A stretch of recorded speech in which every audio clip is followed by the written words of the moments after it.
The webinar will begin shortly. Please remain on the line.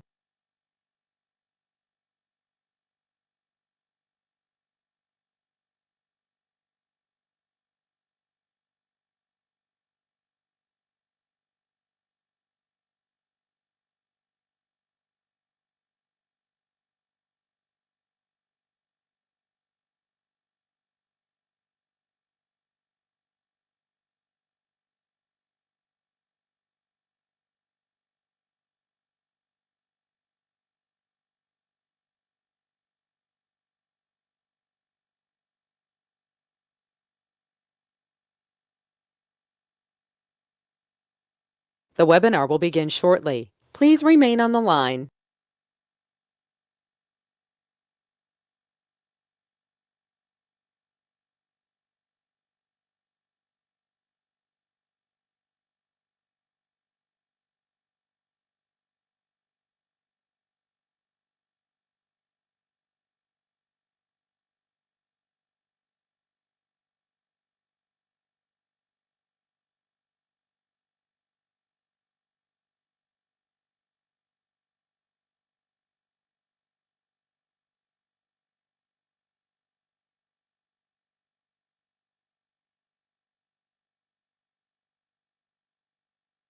The webinar will begin shortly. Please remain on the line.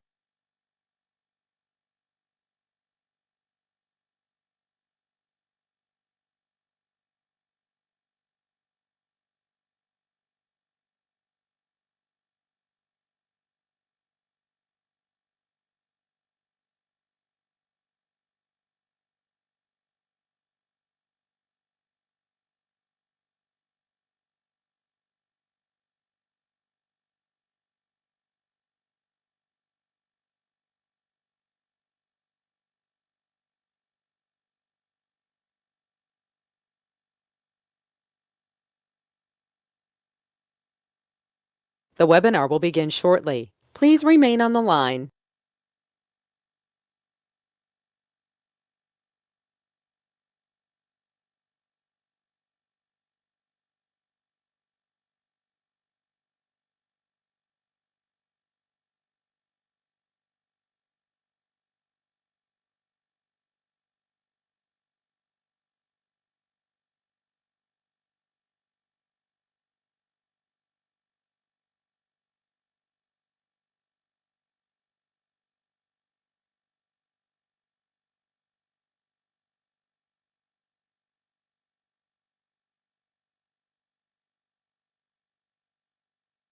The webinar will begin shortly. Please remain on the line.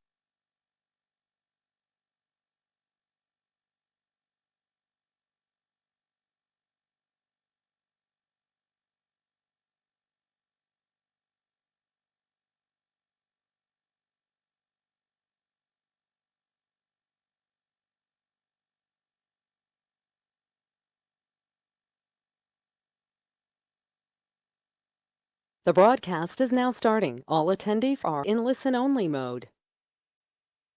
Good morning, everyone. Thanks for joining us for the October public meeting. I'm Linda Muma, Public Information Officer with CalRecycle. If you haven't tuned in for a while, we've made some changes to the format to serve the public better with communication that is accessible, inclusive, and plain language as possible. Today's meeting will include a structured format with the goal of setting a context for the critical work that CalRecycle does that many of you do and to make important announcements. We welcome your feedback as we continue to improve our public meetings. Before we get started this morning, a quick mention to those who wish to submit questions and comments on an agenda item to please send them to the public comments portal. You can find the portal on the CalRecycle homepage. From the top menu bar, select Get Involved and then Public Meeting. And in the text near the bottom of the page, click Public Comment Portal. And then from the drop-down menu, select the first option, Monthly Public Meeting, to type your name, email address, subject, or agenda item, and then submit your question or comment.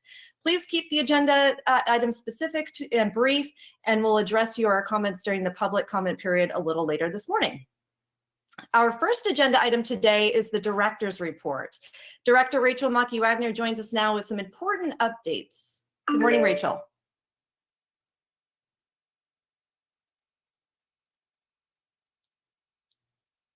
Good morning, Linda, and thank you so much for kicking us off this morning. I just want to start by saying welcome to everybody. We are here in the October of 2021 CalRecycle monthly meeting. I can't believe that we are already in October, but here we are. Yesterday, CalRecycle deployed our contractors in 10 counties of Northern California to begin our debris removal operation from the Dixie and Caldor fires. I am incredibly proud of the CalRecycle-Cal-OES partnership that allowed us to serve these victims of these disasters faster than we ever have before. But these disasters and the ones that continue, the fires that continue to burn in Southern California, are a reminder to us that our work fighting climate change has just begun. The good news is that the governor and the legislature have given us additional tools and new tools this year as CalRecycle embarks on strengthening our fight against climate change and trash pollution in all of our programs across our agency. We are very proud to say that we are beginning our implementation of legislation that was just signed last week or the week before as the governor finished his bill signing activities in early October. Some of that legislation will be highlighted for you here in a video in just a second, but I wanted to note that in addition to the legislation, the legislature and governor provided $270 million additional dollars as resources to help CalRecycle in our fight against climate change and our ever-growing endeavor to build a circular economy here in the state of California.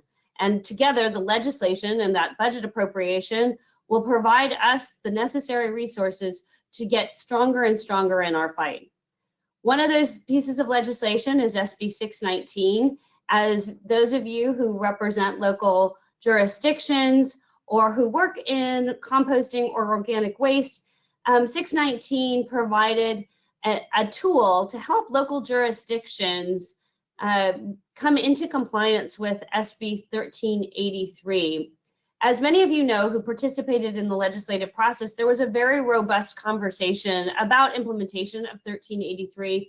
And I want to thank Senator Laird for his leadership in authoring SB 619, which really provides an opportunity for us to work together with those local jurisdictions that will not necessarily be in full compliance in January, but that are making their best effort to get into compliance and to work with the department to get into compliance as quickly as possible.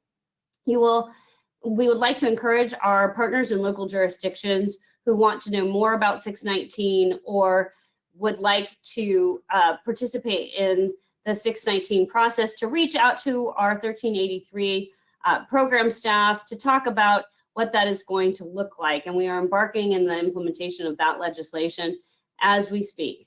Additionally, I just want to highlight that in the many resources that we were given, that $270 million that was appropriated to CalRecycle, our grant and loan staff are working very, very diligently right now to develop the criteria for new pilot projects, for new organics and recovery programs, and for new circular economy programs in our RMDZ loan program.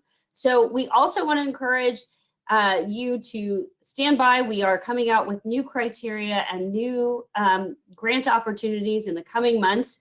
And as those programs are online, we will be announcing them on our listservs, on our website, and here in the public meeting. And we really look forward to engaging with all of you in making those dollars really serve the state of California and our mission to become a stronger California. So with that, I want to turn to the video that our Office of Public Affairs has put together that really highlights the legislation that the legislature and governor passed this year.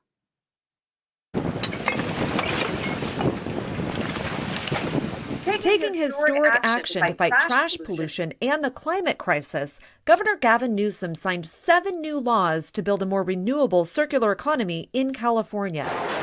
Senate Bill 343 bans the use of the Chasing Arrows recycling symbol on products unless 60% of California communities recycle the materials. The law is a critical first step in increasing recycling and transparency in recycling labeling by clearly identifying what is and isn't recyclable to help Californians make informed decisions when purchasing products and to encourage manufacturers to design products with materials that can be used again. Another labeling law, Assembly Bill 1201, creates stricter standards to label products as compostable. The purpose of the law is to reduce contamination in compost and help Californians know what is and isn't compostable. Senate Bill 619 creates a process for California communities to work with CalRecycle to make necessary changes to meet the goals of California's groundbreaking organic waste reduction law, which takes effect on January 1st. Assembly Bill 881 sets tougher standards for communities exporting mixed plastic waste to meet the state's waste reduction and recycling requirements. The intent of this law is to increase transparency about which materials actually get recycled when shipped to another country. Assembly Bill 1276 reduces trash pollution by requiring businesses to only provide single-use food utensils and condiment packets when customers specifically ask for them. The law is designed to reduce the use of disposable products, which have significantly increased during the COVID-19 pandemic. Assembly Bill 1311 allows certified beverage container recycling centers to add a new contactless recycling method and to operate with more flexible hours. The idea is to create more versatility in operating recycling centers and to increase access to CRV redemption across the state. And lastly, Assembly Bill 962 encourages reuse in the beverage container recycling program by allowing CRV beverage containers to be washed and refilled. These new laws use innovation to help reduce trash filling our landfills and ocean and to cut climate pollutants.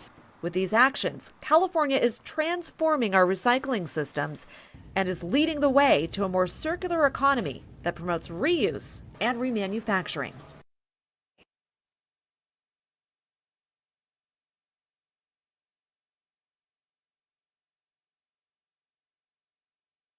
Rachel, there's your microphone. There we go. So sorry. Thank you, Linda, and the entire OPA team for that great video that really highlights what we have coming at us at CalRecycle. As you can see, we have our work cut out for us. There is a real need in California to build in greater transparency and accountability into our recycling systems and to really strengthen our laws and our programs around reuse and recycling. And the legislature has given us that responsibility and that authority to help the state of California achieve that goal. And in order to really truly achieve the goal of the strongest possible circular economy here in the state of California, these pieces of legislation set the foundation for that, and CalRecycle is up for the challenge. And the first and foremost thing that we did in recognition of our ever-growing responsibility and authority and privilege to serve the state of California is CalRecycle has developed and is posting today a brand new mission statement. I am so incredibly proud of this mission statement because it, one, truly reflects who we are as CalRecycle and what our mission is in serving the state of California. But two, because this mission statement was developed by the staff here at CalRecycle and the employees of CalRecycle who truly have come to see their job as helping save the planet from climate change and trash pollution and moving forward to a stronger California through a circular economy. So it is posted here as you can see, but I will read it because I'm so incredibly excited about this. CalRecycle's mission statement is protecting California's environment and climate for the health and prosperity of future generations through the reduction, reuse, and recycling of California's resources, environmental education, disaster recovery, and the transition from a disposable to a fully circular economy. We have taken on this mission and we are very excited to work with you, our stakeholders, our community members, the legislature, and the governor to achieve this mission for the betterment of California. So thank you so much, and I look forward to working with you in the coming year. Thank you so much, Rachel, for all of those important updates.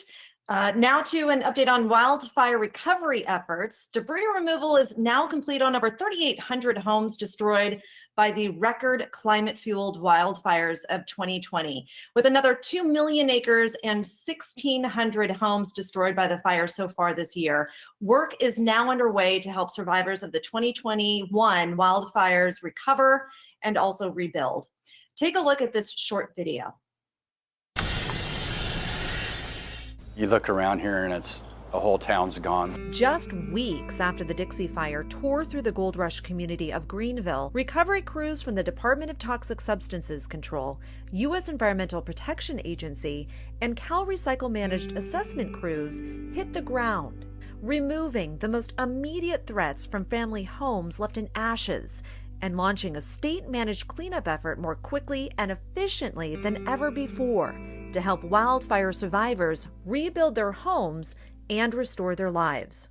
So we just want the residents here to know that we are here for them from start to finish. The nearly 1 million acre Dixie Fire is the second largest in California history. In 2021, it was just one of many large-scale wildfires that burned through more than a dozen California counties, destroying over 1,600 homes and more than 2.2 million acres to date. A rarity just a few decades ago, climate-fueled wildfires are California's new normal, with 6 of the 10 largest wildfires in state history happening since 2020. CalRecycle is part of the California One Team, One Fight that helps communities recover. Coordinating with local, state, and federal partners, CalRecycle-managed crews remove burned metal, concrete, contaminated soil, and ash from burned properties at no cost to wildfire survivors who join the state program. Our very important role under our mission task is to come in and help communities remove all of the debris like you see behind us in order for them to rebuild.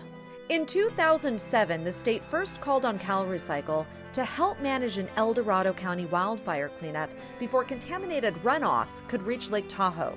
Since then, CalRecycle has led the cleanup of over 21,000 properties across 28 counties. The department works with its state, federal, and local partners each year to make the program more efficient and more effective at tackling larger, more frequent cleanups, with a sole focus on helping wildfire survivors recover and rebuild. I know we all give staff a hard time, government and all that, but they're doing an excellent job of cleaning up. There's light at the end of the tunnel. As they get ready to rebuild their lives and rebuild their community, California and CalRecycle is here for them.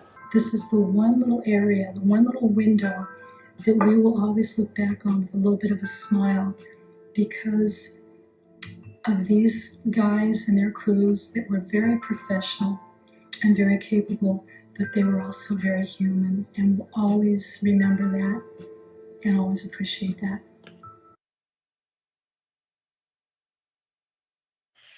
And Deputy Director Tina Walker joins us now with an update on where CalRecycle managed recovery operations stand right now. Good morning, Tina.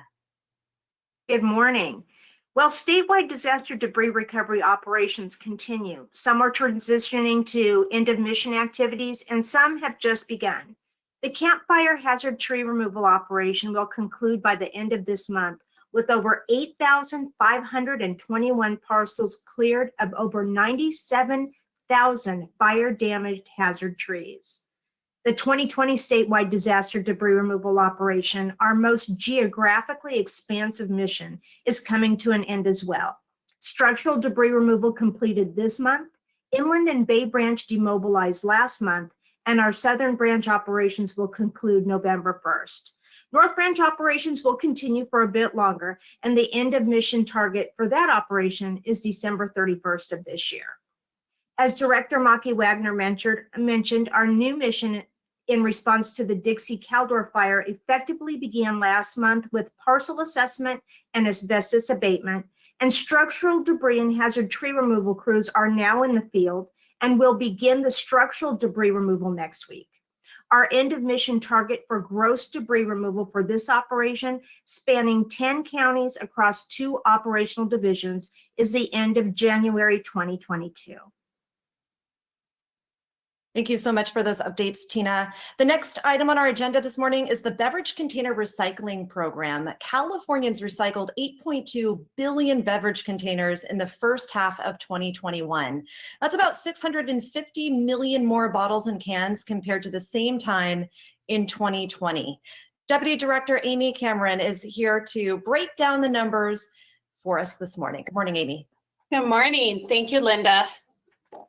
All right, I think we have a slide showing up. Thank you.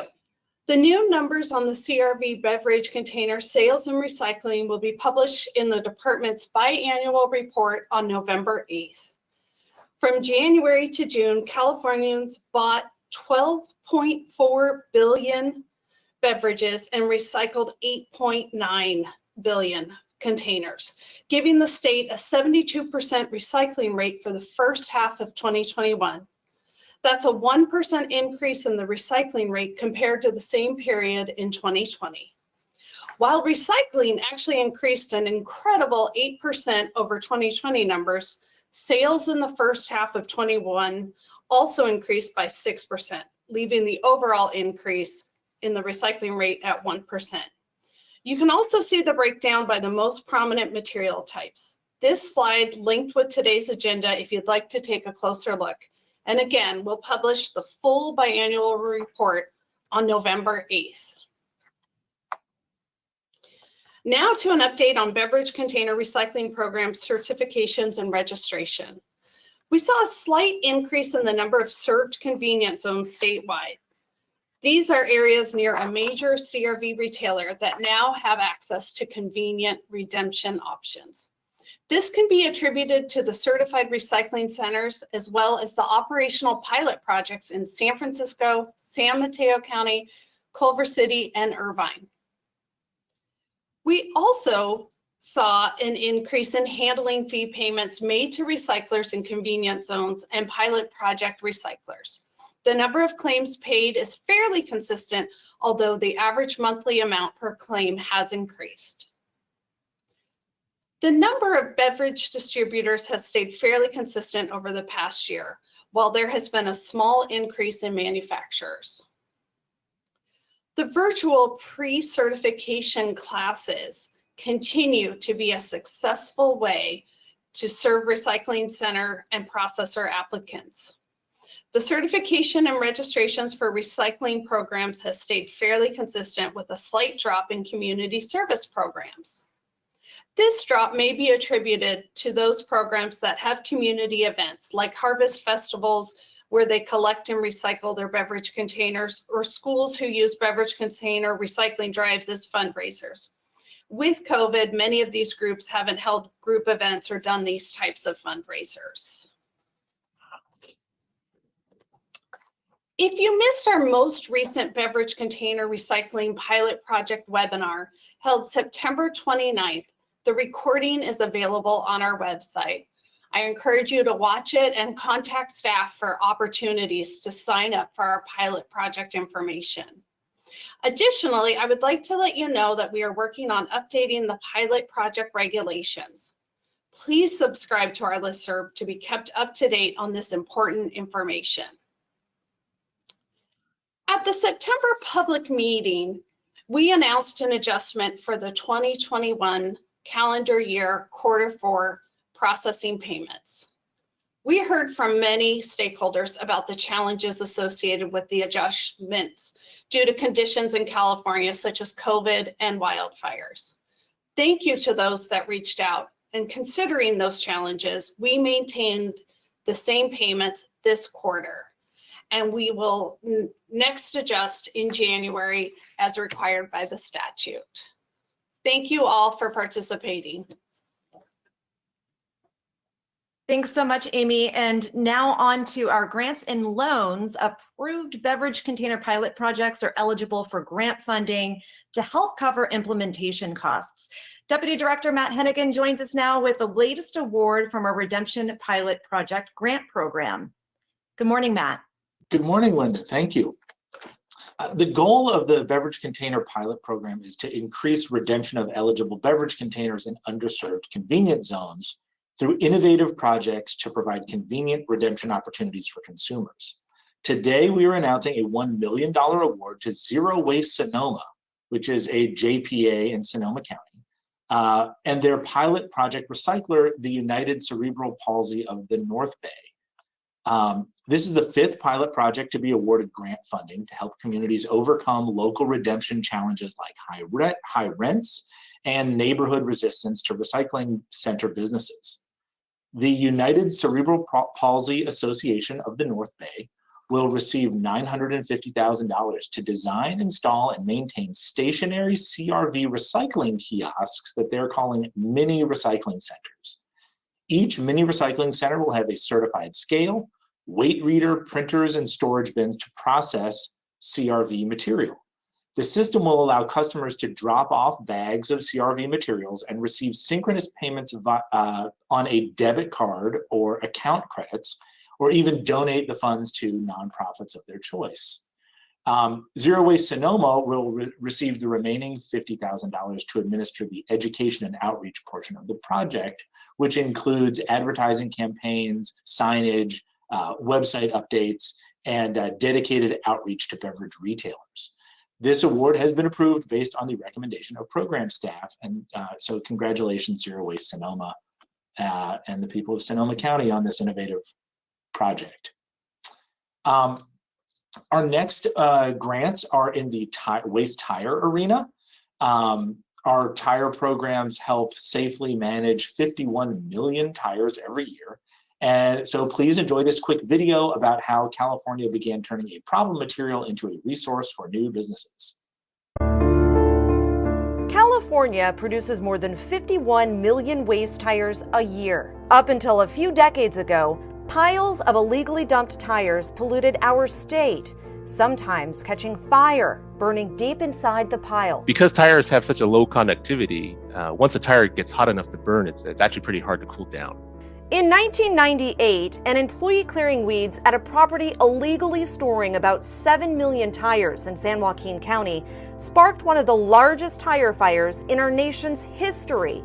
Large plumes of toxic black smoke from the Tracy tire fire released dangerous chemicals like cyanide and carbon monoxide while it burned for more than 2 years. It was really a wake-up call for California that something had to be done.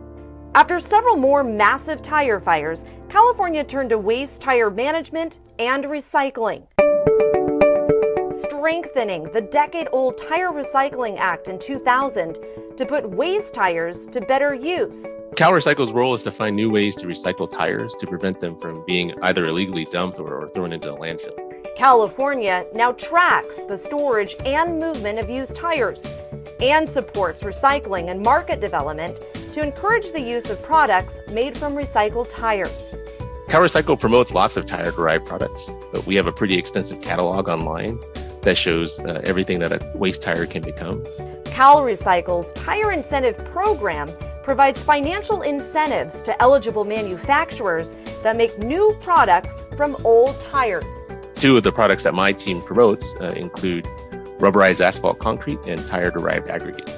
TDA, used as vibration mitigation under light rail, has saved the state millions of dollars while it absorbs sound and allows for a smoother ride through neighborhoods. When you use TDA, you're actually solving engineering problems. Rubberized asphalt concrete blends recycled tires and asphalt to create a more cost-effective, durable, and environmentally friendly alternative to traditional paving materials.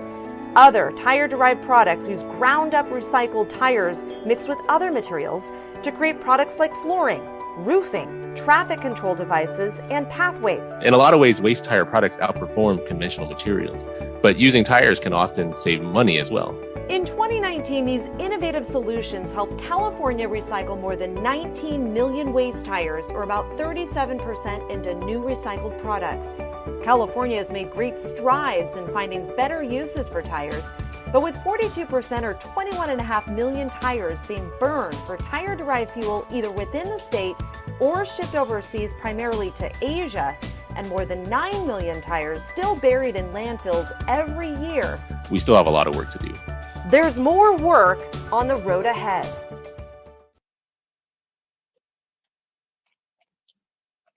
Thank you, Linda. I love that video. So any chance I get to watch it, that's great. So thank you again for that. One of the programs discussed in that video is our tire incentive program grants. Today we are announcing $2.2 million in grant awards to 6 California businesses in this tire incentive program.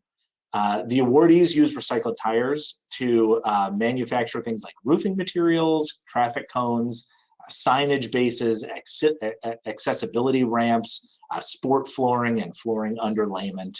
The program provides incentives, incentive payments based on kind of a per pound basis to businesses that use crumb rubber or other tire-derived materials from waste tires in products as a substitute for virgin rubber, plastic, or other raw materials. The awardees are set to turn 22 million pounds of old tires into valuable new products, and that is the equivalent of keeping 1.8 million tires out of our landfills. So thank you to the 6 companies listed here for participating in our program, yeah, that's a great program, and keeping manufacturing jobs here in California as well. Now the second award is $350,000 in our tire-derived aggregate grant program, and this is for a vibration mitigation project, just like the one you saw in the video, on the Metro Gold Line in Los Angeles. The Metro Gold Line will run through the cities of Glendora, San Dimas, Laverne, and out to Pomona.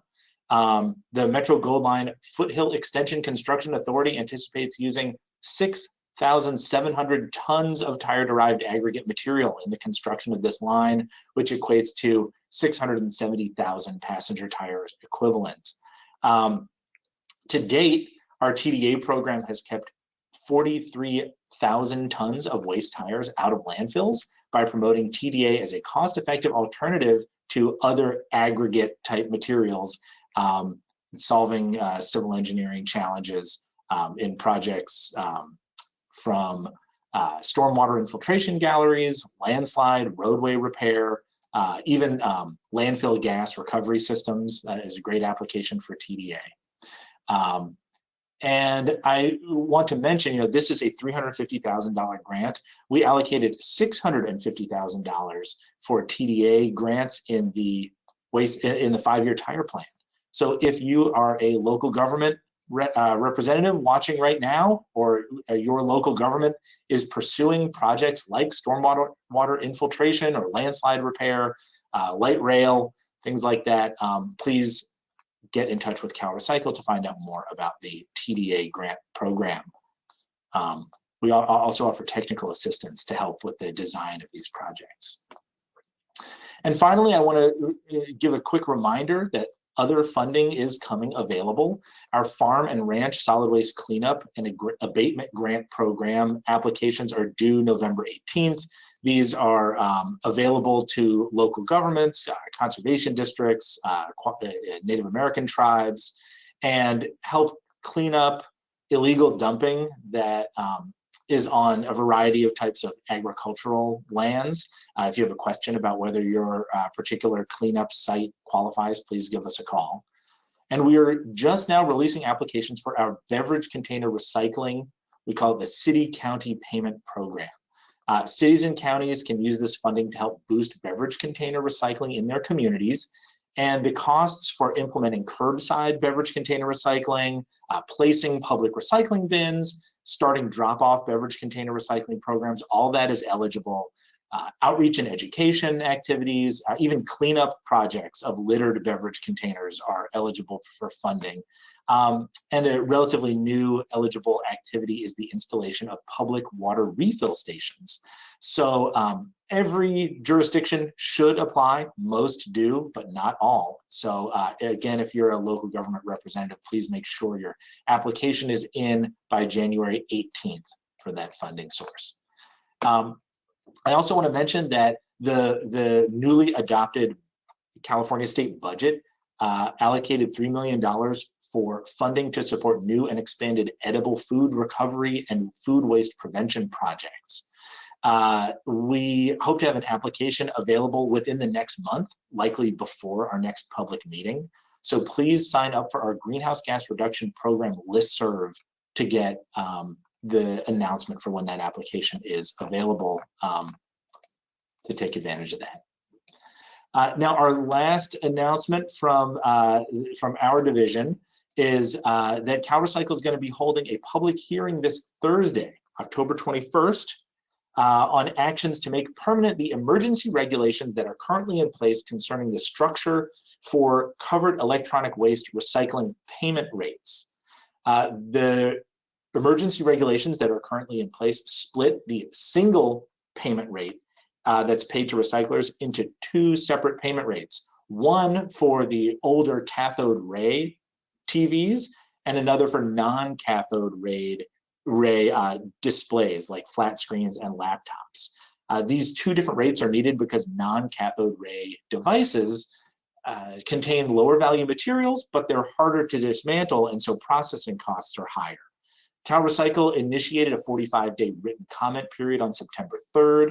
Thursday's virtual hearing, so online, starts at 10 a.m. You can participate through an interactive webinar or just tune in to watch the webcast.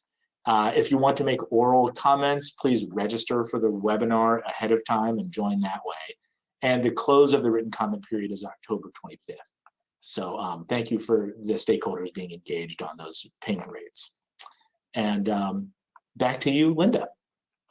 Thank you so much, Matt. You had a long list this month, so thank you for those updates. As a reminder, if you'd like to submit a question or a comment on an agenda item, to please do so through the public comments portal. You can see the instructions there on your screen. From the CalRecycle homepage, select public meeting. In the text, click on public meeting portal, and then in the drop-down menu, select monthly public meeting, and make sure to include your name, your email address, and subject or agenda item. And also, please keep your submission brief and make sure to indicate which agenda item you are addressing so that CalRecycle can direct them to the correct person during the public comment period coming up just a little bit later. Moving on to Senate Bill 1383 implementation, it's the biggest change to trash since California started recycling in the 1980s. In just 11 weeks, Senate Bill 1383's organics recycling and surplus food recovery requirements take effect statewide. Deputy Director Zoe Heller joins us now with some exciting progress to share with us this morning. Good morning, Zoe. Good morning, Linda. Republic Services just unveiled their new 6-acre entirely solar-powered compost facility at Otay Landfill in San Diego County. Take a look at how this new infrastructure is helping more jurisdictions cut climate pollution and support a cleaner, more circular economy for their residents. So today we are here at the grand opening of the Otay Compost Facility. It's the first one of its kind where it's entirely run on solar power. It's really a compost facility off the grid, which is totally cool. By the end of the year, we'll have 200 tons per day capacity for green waste and green waste mixed with food waste. So this facility will be critically important to the region's infrastructure for processing organic materials. We knew that we have to comply with SB 1383, so coordination with Republic started years ago. When organic waste gets just buried in a landfill, it creates methane, very harmful greenhouse gas. Finding a good solution for it, like creating compost, which will help sequester carbon and improve the soil health, it's again incredibly important for us. To help them to comply with the 1383 requirements, all of their food waste and green waste is going to be coming to this facility. So this is just a snapshot of what came in this morning. It gets ground, then as we add all the feedstock on top, put the cover over it. You know, the covers are keeping the water out, but it's also keeping the moisture as well as the odors in. You know, I can look on here, is the air on, is it off, what's the oxygen, what's the temperature in that pile? All of that helps speed up the compost process. And instead of those harmful materials being placed into landfill, they actually will be turned into valuable products that help increase our climate resilience. By adding compost and mulch to the soil, we increase its ability to hold water, so soil temperatures will be buffered. and it'll also provide that soil fertility that we need. Across California, because unfortunately some of the fires, the catastrophes, the droughts, I think more and more people are understanding that climate change is real. And I think now with facilities like this, people like me and you and everyone in California can actually do something about it. It is a team effort. It takes a village to do this. All of the city council meetings and board of supervisor meetings we've been at, you know, it's been really powerful to hear elected officials really understanding and committing to addressing climate change in this way. Recycling organic waste into new products is a fast track to combating climate change.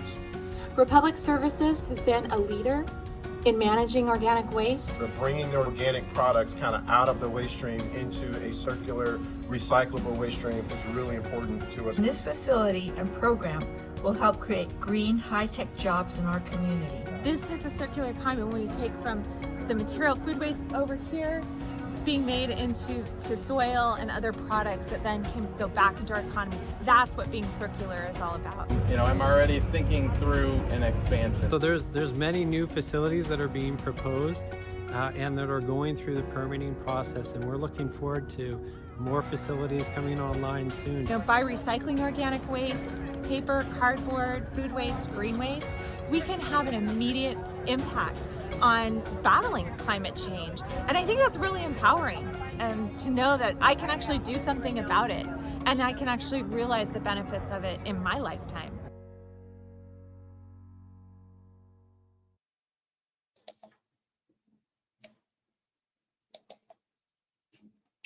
Such a great video and an indication of all of the organic waste infrastructure processing that's to come in California. Very exciting. Rachel touched on the passage of SB 619, which provides jurisdictions an opportunity to submit a notice of intent to comply with SB 1383 to CalRecycle. We're working on developing resources for local jurisdictions, so please make sure you're signed up for the SLCP listserv. As a reminder, we have information on capacity planning, infrastructure funding, and a breakdown of SB 1383 requirements on our short-lived climate pollutant page. Please continue to reach out to CalRecycle for any technical assistance regarding SB 1383. We're available for meetings and presentations. Fantastic. Thank you so much, Zoe. Meeting California's climate and waste reduction goals would not be possible without the hard work of our cities and our counties. They're responsible for implementing the local programs to use less, recycle more, and meet state environmental protection standards. CalRecycle is responsible for overseeing how well jurisdictions are implementing these programs. Staff does this by conducting site visits, analyzing documentation, and through reviews of jurisdictions' annual reports, which include disposal information and self-assessments of their programs. CalRecycle conducts more intensive jurisdictional reviews every 2 or 4 years, depending on the jurisdiction's past performance. The department also has the authority to conduct anytime reviews to make sure that cities and counties are in compliance with mandatory commercial recycling and mandatory commercial organics recycling requirements. If local jurisdictions fail to meet state requirements and don't take the necessary steps to get there, the Local Assistance and Market Development Branch may refer them to CalRecycle's jurisdictional compliance unit for further investigation. Deputy Director Mark DeBee joins us now with some important updates this morning. Good morning, Mark. Good morning, Linda. Thank you. Yeah, I have a good message to send out relative to what one jurisdiction has been able to accomplish through that process that you described. Today, I have a jurisdiction compliance item for consideration. You mentioned the jurisdiction compliance unit. They are recommending that the city of Oxnard has completed the terms of a compliance order, and the city is through this process is able to come off of that order if it's deemed appropriate. Usually we do a public hearing, and that has been waived by the city at this time. During the 2018 compliance evaluation, the department found that the city did not adequately implement its mandatory commercial recycling, or the MCR program, and therefore a compliance order was issued to the city. Since the issuance of the compliance order, the city completed the following: developed a process to identify the businesses and the multifamily complexes that are required to participate in the program, developed a system to monitor these businesses and multifamily complexes' compliance with the program, performed site visits and made phone calls to non-compliant businesses and multifamily complexes, and the city has committed to continue those efforts. The city also developed education and outreach materials, including mailings, the city website updates, and provide helpful digital application or apps. In addition to these efforts, the city has drafted a mandatory commercial recycling ordinance that is scheduled to be considered by the Oxford City Council by the end of the year. During the time the compliance order has been in place, the city documented an increase in business and multifamily complexes compliance with the MCR requirements. The reported businesses compliance rate is now at 49.6%, nearly 50%. And the multifamily complex compliance is at 32.2%. These increased compliance rates have resulted in an increased amount of recyclables removed from the waste stream. Staff's report and supporting documentation are posted on our website, and they can be found using the link in the meeting agenda. So, based on my review of the staff report and the supporting documentation, I find that the city of Oxnard has fully complied with the compliance order. The city will be taken off the order and be referred back to local assistance and market development staff for continued support and monitoring. Congratulations to the city on their success. Now, before I talk about CalRecycle's actions regarding permits, let's take a look at this quick video on how California facility standards help keep our communities safe. Protecting the health of Californians and their land, food, water, and air is a big job. Local, state, and federal agencies play different roles to enforce public health and environmental safety standards. In California, solid waste local enforcement agencies process applications, issue, and enforce permits for solid waste facilities. These include landfills, transfer stations, compost facilities, or similar operations. CalRecycle must verify permits are consistent with state requirements. Permits can only address areas within the authority of local enforcement agencies and CalRecycle. Check out the link below for more detailed information. Emergency waivers allow temporary changes to solid waste permit requirements in response to local or state disasters. Local enforcement agencies may approve the waivers, which are good for up to 120 days and may be extended. CalRecycle must review approved waivers and can condition, limit, suspend, or terminate them. Check out the link for more detailed information. For waste tire facilities, CalRecycle processes applications, issues, and enforces waste tire permits. These include requirements to make sure tires are stored and processed in a way that reduces potential threats from fire and disease-carrying vectors like mosquitoes. Check out the link for more detailed information.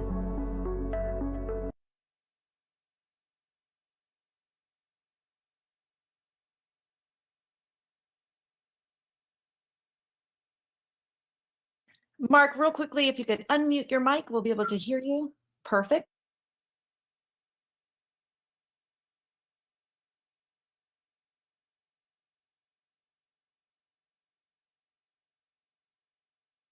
Not quite, but there's a small panel on the top left. Okay, you don't have it at this time? Okay, no problem. I can pick up for you. There, yeah, maybe I was clicking too fast at it. I'm sorry. No problem. All right, you can hear me now. Yes. Great. All right. So I was saying that I was wanting to run through an update of where staff are relative to the various solid waste facility and tire permits at this time. So continued from last meeting, the department did actually concur on a revised solid waste facility permit for the Shafter Wasco Recycling and Sanitary Landfill, and that concurrence happened on September 29th of this year. The landfill is located at 17621 Schofield Avenue, Shafter in Kern County. We also have an item on the agenda that was there in last month, and that's the Badlands Sanitary Landfill. We received a request from the local enforcement agency to return that permit to them because they wanted to work with the operator on some compliance concerns. So that is not currently with CalRecycle for action at this time. That was a modified permit again for the Badlands Sanitary Landfill, but we do not have it in-house at this time. Continuing on the item and still needing for action is the Modesto Co-Compost Facility located at 7001 Jennings Road, Modesto in Stanislaus County, and it's a modified permit for the compost facility there in Modesto. New to the agenda is the Universal Waste Systems, Inc. Material Recovery Facility and Transfer Station located at 9016 Norwalk Boulevard, Santa Fe Springs, California, and that's in Los Angeles County. It's a revised solid waste facility permit, and CalRecycle needs to take action on this permit no later than November 23rd. Our initial review of the application package indicates that the requested changes increase an increase in the acreage from 3.81 acres to 4.33 acres. There's an update to the site address, and they're incorporating updates to the technical document referred to as the transfer processing report. And I'll highlight that the changes do not include an increase in tonnage or in hours of operation. We have several permits that were received after the agenda was posted, and so I'll quickly run through those. They will eventually appear on the agenda if we have not taken action before next month. The first is El Nido Central Valley Compost Facility. It's located at 13757 South Harmon Road in El Nido. That's in Merced County. It's a revised solid waste facility permit, and CalRecycle needs to take action on that permit no later than November 30th. The initial review indicates that there will be an increase in daily tonnage for this site from 355 tons to 500 tons per day. The changes that are being requested will also allow up to 10,000 wet tons of Class A or B biosolids at any one time between the dates of January 1 to June 30th. There will be changes in the permit conditions, that will reflect specifically how those biosolids shall be stored and handled. And that will also include an update to other aspects of the technical document, the composting site information document. We also recently received a proposed permit from the East Lake, or for the East Lake Sanitary Landfill, and that's located at 16015 Davis Avenue in Clear Lake, and that's in Lake County. It's a revised solid waste facility permit, and we need to take action no later than December 11th. Our review indicates that there is a request to increase the permitted disposal area from 31 acres to 56.5 acres. There's also a request to increase the design capacity for disposal from 6 million cubic yards to 7,930,000 cubic yards. And that will change the estimated closure year from an estimate of closing in 2027 to now the estimate would be 2043. And just this week, really, I think we received a request from the local enforcement agency to act on a revised solid waste facility permit for Recology Hay Road at 6426 Hay Road, Vacaville, and that's in Solano County. The landfill wants to increase the maximum daily tonnage from 2,400 to 3,200 tons per day averaged over 7 days, and will also include a peak daily tonnage of no more than 3,400 tons per day. There's a request to increase the permitted disposal area from 256 acres to 280 acres, and there are corresponding updates to the technical document for that site. Since the last meeting, we did receive a waiver request from Los Angeles County Local Enforcement Agency, and it was for the Pomona Valley Transfer Station. That came to us on September 21st, and it was to, under the waiver, to address permitted daily tonnages. And that will continue until January 21st, 2022. And the reason behind the request was for COVID-19 issues. So that's the report on permits. And then to finish up, I wanted to move to the last item that I have to share, and that is reporting on the latest solid waste disposal and co-disposal site cleanup program project. And that's the one in Lee Vining. It's the Lee Vining burn dump remediation. The site is located near Mono Basin Scenic Area. You can see Mono Lake in the background on this slide. And it had historically received municipal solid waste from nearby communities prior to it being closed in 1973. And it's currently on U.S. Forest Service property. The local enforcement agency for the county has identified several violations of closure requirements related to exposed waste, as you can see in the slide, as well as erosion that occurs after storm events. So it's stormwater erosion. The Forest Service and the Mono County has requested assistance from CalRecycle's solid waste cleanup program to remediate those issues, to remediate the site.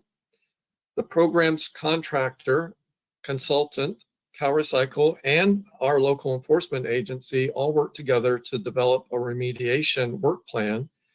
And that plan has been approved, and it carries a cost estimate of approximately $864,000. The Forest Service is contributing approximately $20,000 of in-kind services for archaeological and natural resources clearances and other staff resources to support the construction. And I'm happy to report that the work on the project has begun, and we're hoping that it will be completed soon and definitely before the end of the year. Linda, that's all I have to share today. Thank you so much. Fantastic. Thanks so much, Mark. CalRecycle has a number of career openings right now, so we wanted to highlight a couple of those, including environmental scientists, program analysts, and IT associates. For a complete list of open positions and application deadlines, visit calcareers.ca.gov. All CalRecycle job openings are listed under Department of Resources, Recycling, and Recovery. You can also find career positions on our CalRecycle LinkedIn page. And before we open it up to public comments this morning, we'd like to remind everyone that you can find more information on each of the agenda items we discussed today by visiting the CalRecycle homepage, selecting public meetings, and then clicking on today's date to download the meeting agenda. And that's where you can find more in-depth information on today's items, as well as links and contact information should you have any questions. And now let's send it over to Zoe Heller and Christina Chambers to address public comments this morning. Good morning, ladies. Good morning, Linda. Our first comment is from Mr. John Frank. And Mr. Frank writes, as California recycling rates continue to drop, why isn't the department held accountable like other industries?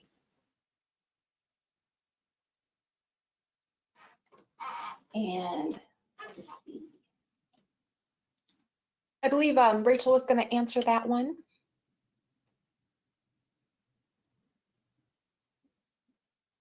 Sorry about that. My computer didn't want to click back on. Thank you so much for that. It is a really, really incredibly important issue that you've highlighted here.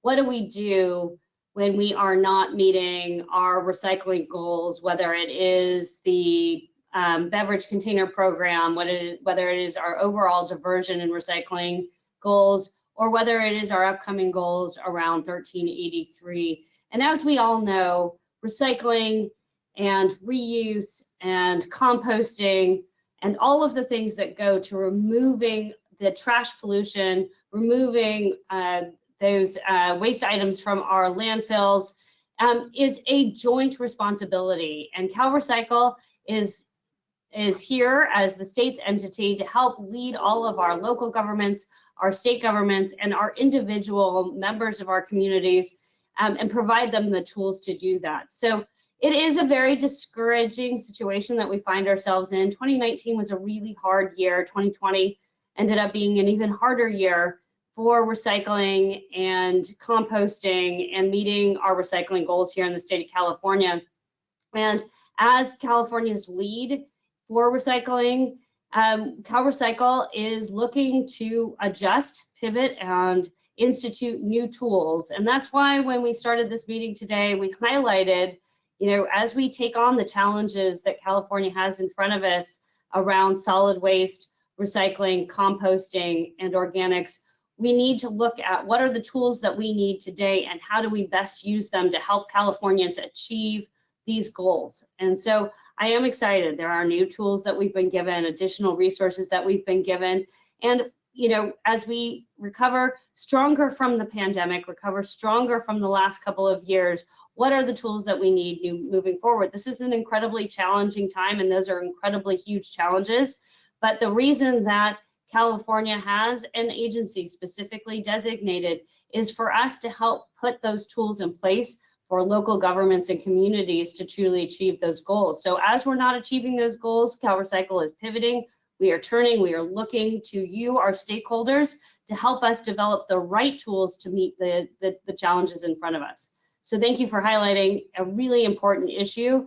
As we look into the end of 2021 and the beginning of 2022, we are going to be doing additional waste characterization, which will help us, again, look at what are the things that we need to do differently so that we can meet the goals in front of us, statutorily mandated or otherwise. So thank you for the question. We have another question from Tim with the American Chemistry Council. And Tim writes, can you please provide an update on the status of SB 1335, Allen Food Service Packaging Regulations? Thank you. Yeah, I'm happy to provide an update. Thanks for the question. So the most recent version of the proposed regulations are posted on our website, and so not much has changed.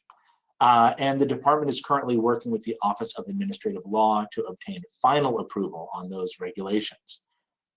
We anticipate obtaining final approval of the regulations within the next month or so. It's possible minor changes to the text might take place in order to gain that approval, but what's posted is substantially what we anticipate being approved.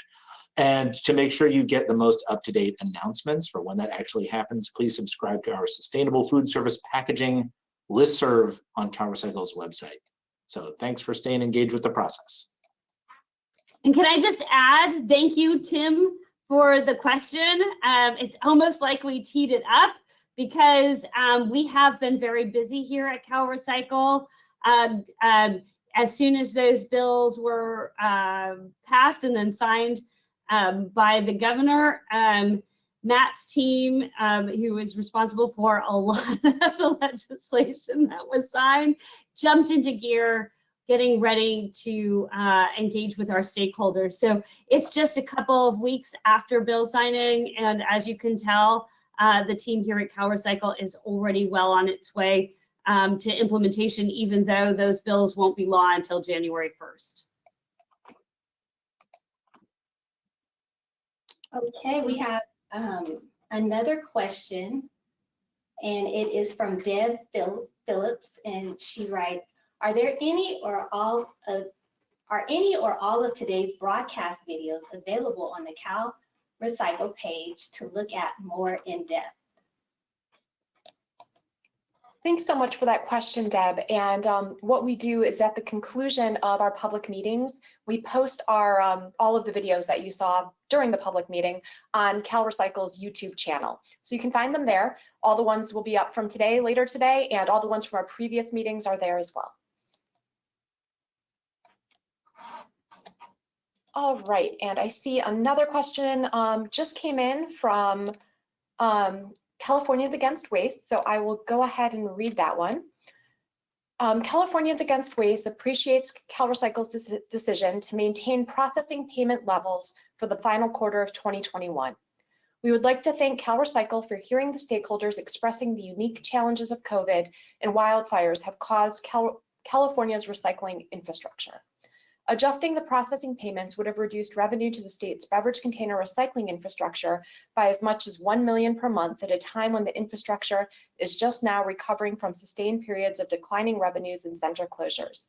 With CalRecycle's decision to hold the payments steady, these funds will continue to be invested in our recycling infrastructure, helping Californians access redemption opportunities and ultimately increasing recycling rates. CalRecycle's use of its existing discretion to invest in the recycling infrastructure demonstrates that the department should have more flexibility to use available funds to support California's recycling infrastructure through disasters and fluctuations in the market. Thank you for the comment. Thanks for that. And Zoe, sorry, I'm going to just pipe in once again. I'd like to thank Californians Against Waste for that comment and just highlight that really, again, CalRecycle is looking at, what the last 2 years and the pandemic has done to our waste stream, to our recycling infrastructure, to the people who've invested in our recycling structure. And we want to say that we are all on this journey together as we recover from the pandemic and we look to recover stronger. That the decision to hold the processing payment in place at that time was really an acknowledgement of the challenges that the last 2 years have brought.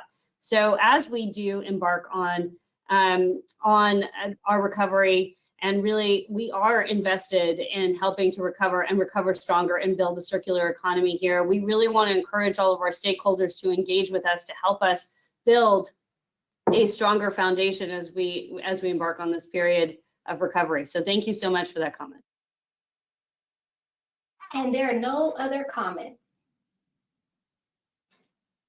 Okay, fantastic. Thanks so much, Zoe and Tina. And thanks to everyone who participated in today's public meeting. We hope that you enjoy the new format that's designed to make communication accessible, inclusive, and as relevant as possible. And we welcome your feedback. So please feel free to leave us a comment on the public comment portal. In the meantime, have a great rest of your morning and rest of your week, and we will see you next month in November. Goodbye, everyone. Thank you.